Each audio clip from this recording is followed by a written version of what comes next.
Let's make some golf clubs.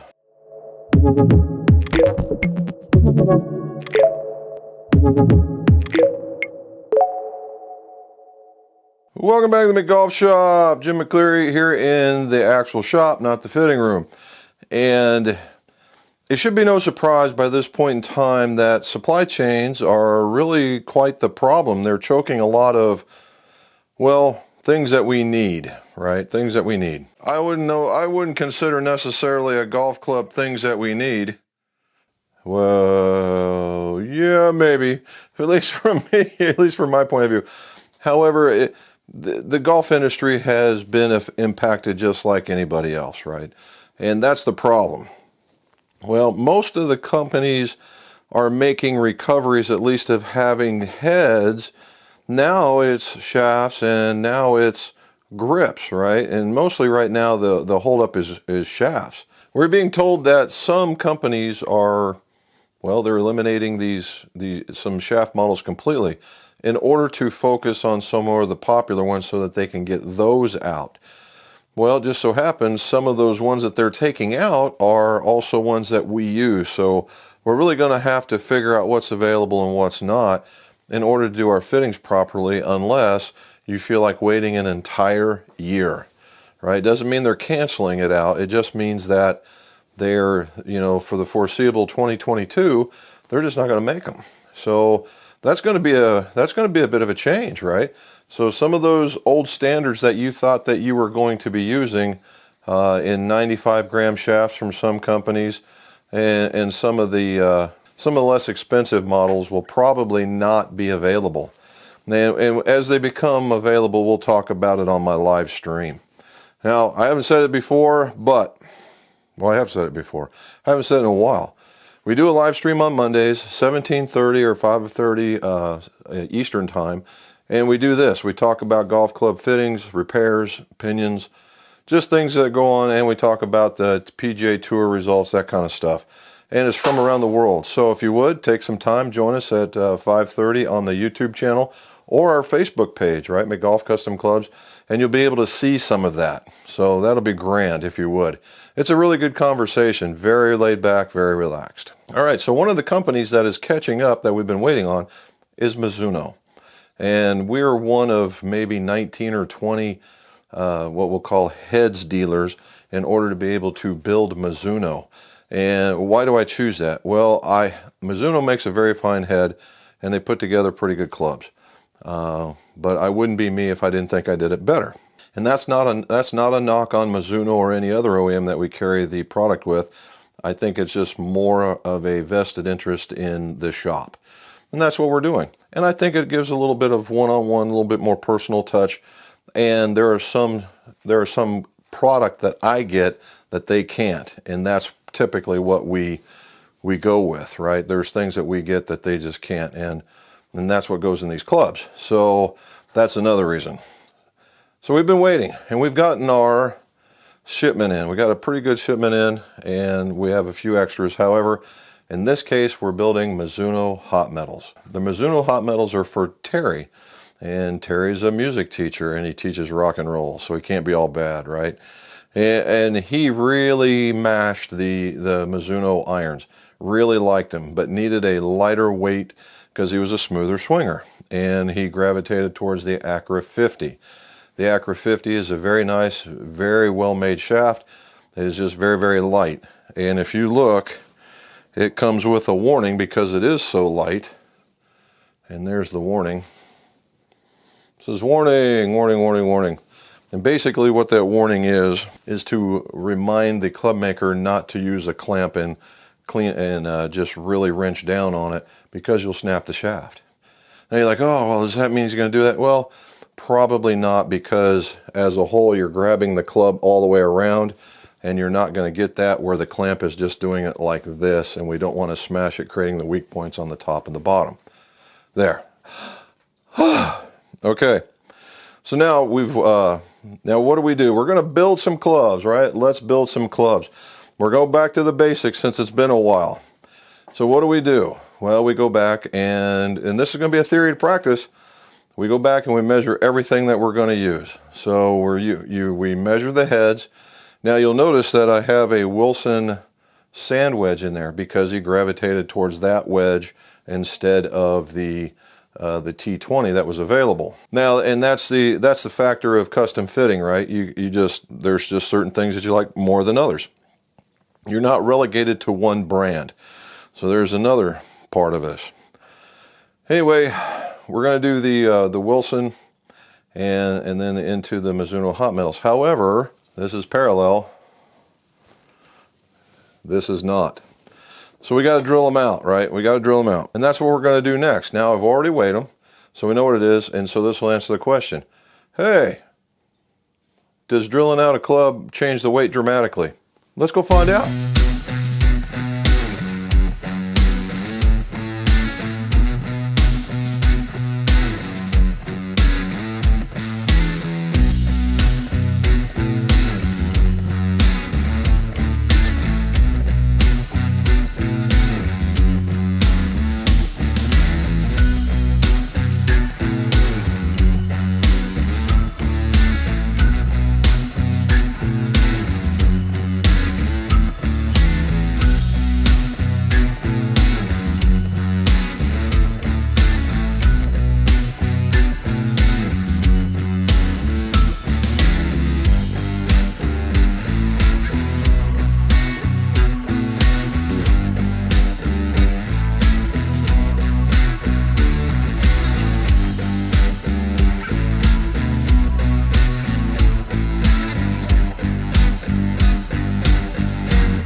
It seems like a lot of work, but it all pays off in the end. And what do I mean by that? Well, now we have clubs that will actually match up, so that's a good thing because we're going to frequency match these guys. And we took a look and we did the math, and the lowest change was just right at 1/2 gram, with the average being at 0.6 grams and one of them right at 0.7 grams. So less than a gram. So when you do these things, less than a gram. So what does that mean? Well, if you're talking swing weights, it's less than 1/2 of a swing weight point, which is imperceivable. All right, imperceivable in just about every case. Only the Edgar Allan Poe super touchy type folks, those are the only ones that are going to know about this kind of stuff. So we really, that's what we're doing. We're only removing just a little bit in the bottom, so that goes with saying so. So we just did a theory to practice, and it works, right? So now we know. So now the next thing we got to do is we're going to do a spine and flow, frequency match, and put them back together. Now this particular part of let's build some clubs, we're only going to talk about certain segments, and this particular part was the beginning aspect, setting yourself up. I got 3 more sets in here, guys and gals, so we'll be able to talk about all kinds of stuff. To the point, if you have a question on building clubs, put them down in the show notes, and then we'll try and get to them in the next build that we're going to do. And that should, help progress this series just a little bit more. Also, if you would, like and subscribe. And that way you'll get more of these videos in the drop, and we get more attention to YouTube, and they promote us a little bit more. Now, like I said, in the beginning of this, what you want to do is all your setups. So you saw what I did. I weighed everything. We want 7 gram increments in the heads. We want as close as we possibly can get in the shafts. Akron normally does a very, very, very good job. In this particular instance, not too bad. Everything but one was a little bit out. And what I mean by that is I give about a gram either way on a weight, and they were in all of them but one, and it was 2 grams out. So there you go. So, but that was just the one. So we're good there. And it was a good thing I had you saw the grips. The grips have a different logo on them. Tell me what you think about that. And that was because, again, shortage. This is all we had for them. And he wanted that particular kind. So that's what we get. Now, I had plenty, so I had the ability to weight sort them as well. And I found a discrepancy. So they were running around 49 grams and some change. and then there was a whole nother group that was running in the mid-50s. That could be significant. That's at least a swing weight, right? So as long as we get them all together, higher quality put together in the beginning, the higher quality the build is at the end, all right? That's what this is all about. So we got all it taken care of. I don't think I have to add any weight because we did want this thing to be lighter. We got everything matching up, and now it's a matter of building it. So now what we're going to do is I'm going to go through this process. You don't need to see it because you'll have seen it more.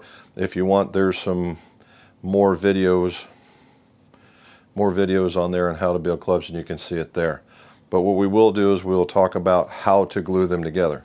So let me put these together and we'll come back and show you how to glue.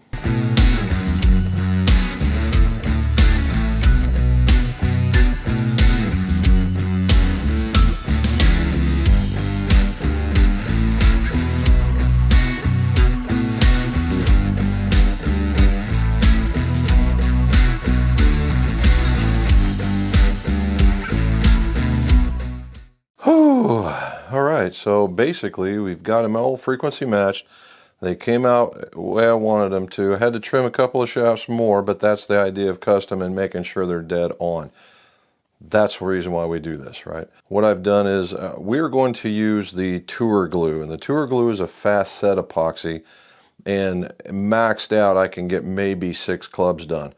But the fact that we've got between 8 and 9, so I'm only going to do half and half, and you're going to see my setup for making this go. Now what you see right now is the fact that I've got all the tips are prepared, right? And when we prepare the tip, you know, everybody's, oh, you got to get down to the graphite. Not necessarily so. What you're creating is a rough surface for the epoxy to adhere to. Now, does that mean removing the first layer of paint? Yeah, normally.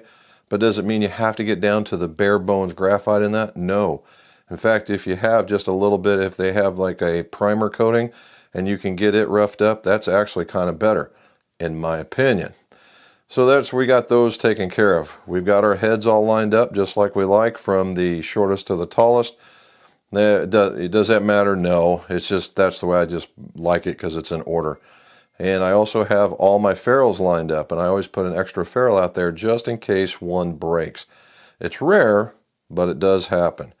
Now we're going to go mix it, and we're going to go put some together. So let's do that now. So the epoxy that I'm using is the 3M 810 DP, and this is going to get me my first set.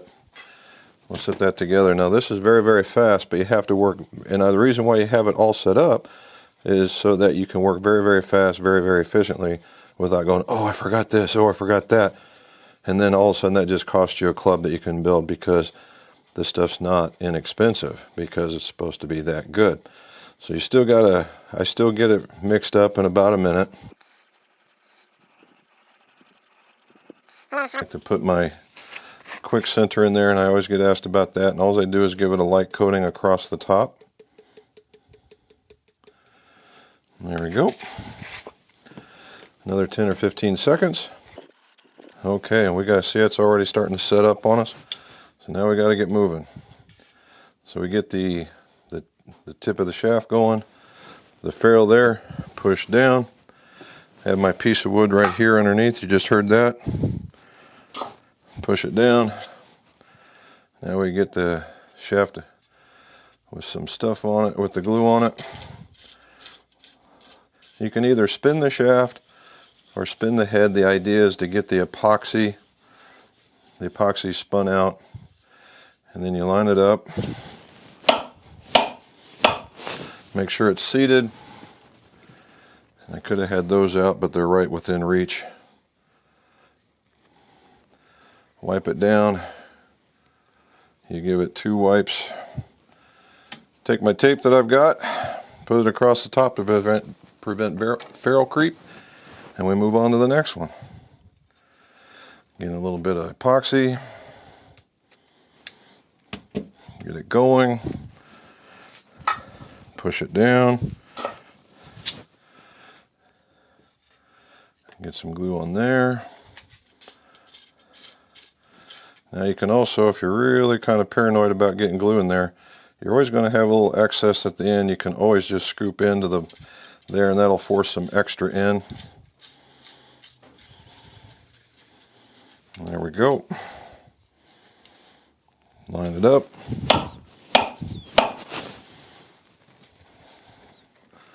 I'll wipe it down. I always make 2 passes just in case. There's another one. And we just got to keep moving. Everything's got to be as efficient and smooth as you possibly can make it, because you don't want any delays. Because every delay means one less club that you're going to be able to do.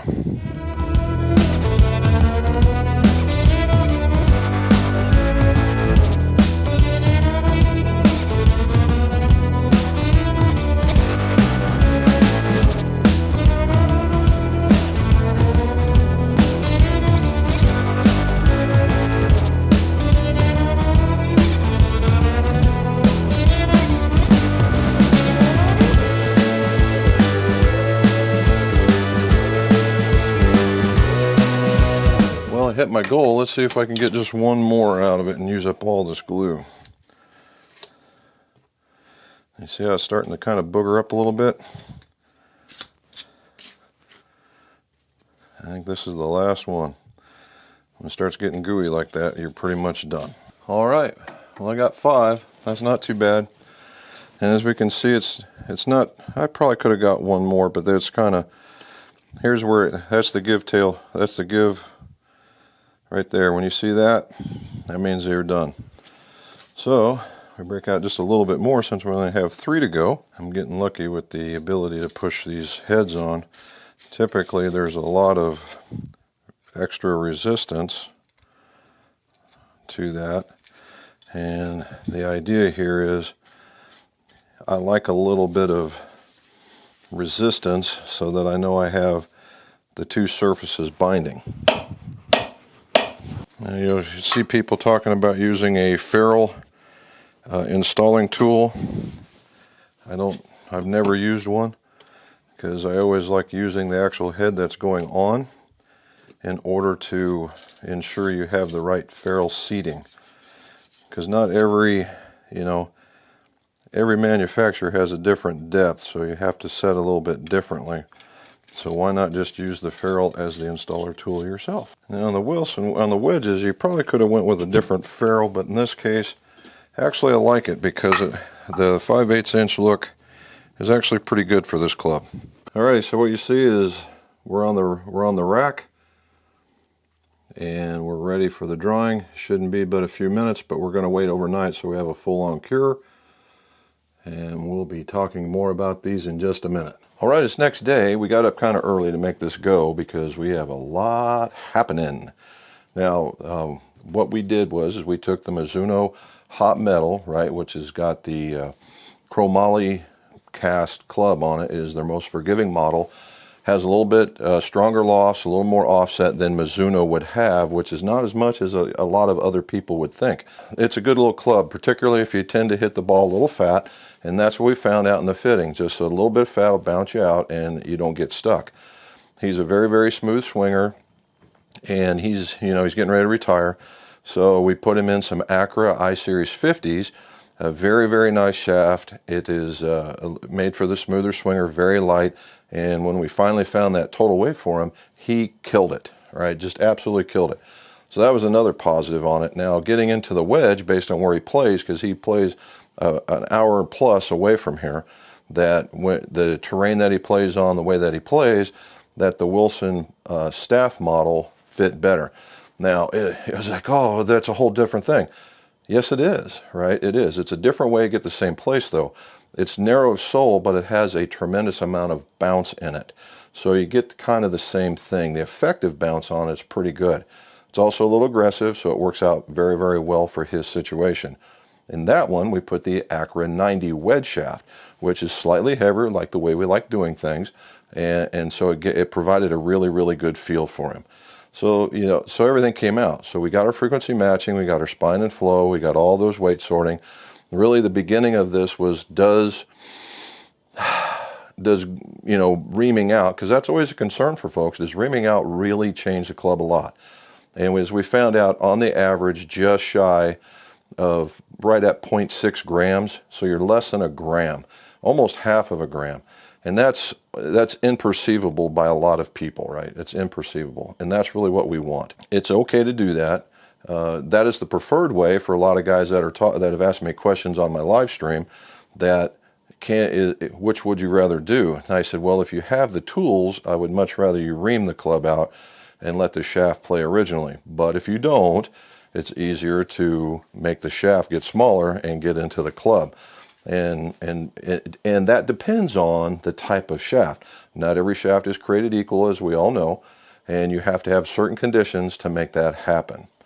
All right, so what we're going to do is we're going to go into really fast speed, and we're going to show you how to make these things conclude.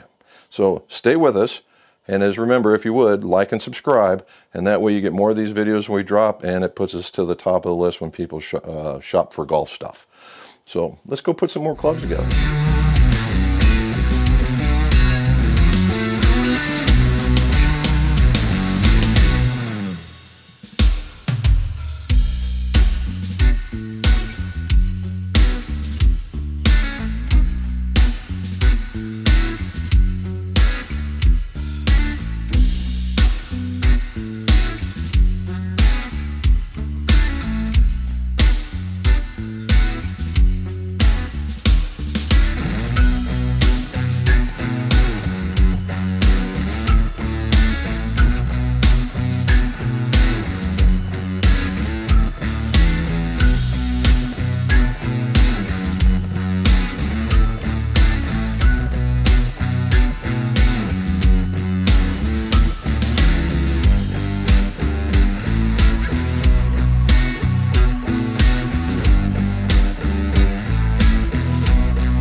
Well, we got them together really fast. You saw that. That all occurred in just a minute or two, maybe 3. Who knows and how long it's going to be when I shorten it down. But it took a little bit here, right? And not showing you everything, but the important tasks. We got them all shined up. We got the lofts and lies adjusted to right where the fitting prescribed. And they're a good looking set, right? All the frequencies are right where I want them to be. The swing weights just gradually got heavier, so I'm only 2 from the lightest to the heaviest. So that worked out really, really well. And what did we find out? When we ream out a club, it's not a huge deal, right? It does get lighter. Obviously, we're removing some metal, but by how much? That much, right? About 1/2 gram, 0.6, on a gram on average, I would say. So can it be done? Yes. Do I recommend it? Yes. Should you do it? Only if you have the right tools, right? Don't hurt yourself, and you really don't want to mess up your project. So hopefully you really enjoyed Let's Make a Golf Club, because there's more coming. I've got 3 more sets to go, so we'll pick out a topic.